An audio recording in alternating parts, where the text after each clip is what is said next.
أعوذ بالله من الشيطان الرجيم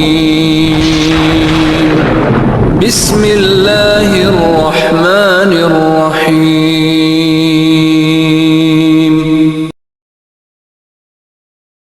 زندگی میں اتنا ضرور پڑھ لو کہ جب تمہارے بولنے کی باری آئے تو لوگ لکھنے لگ پڑیں.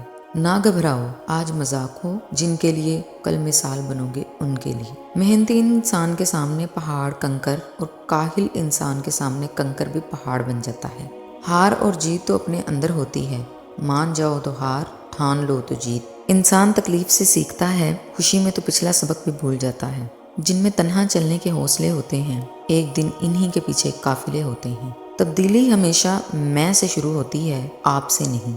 بہرے بن کر منزل تک پہنچنے کی کوشش کرو، کیونکہ بعض لوگوں کی مایوس باتیں تمہیں روک نہ دیں. انسان تب ہارتا ہے جب وہ ہار مان لیتا ہے. کامیاب لوگ اپنے چہرے میں 2 چیزیں رکھتے ہیں، خاموشی اور مسکراہٹ. خاموشی مسائل دور کرنے کے لیے، مسکراہٹ مسائل کے حل کے لیے. اگر آپ اس شخص کی تلاش میں ہیں جو آپ کی زندگی کو تبدیل کر دے تو ایک نظر شیشہ کی طرف دیکھ لینا. درخت جتنا اونچا ہوگا اس کا سایہ اتنا ہی اونچا ہوگا. اس لیے اونچا بننے کی بجائے بڑا بننے کی کوشش کرو.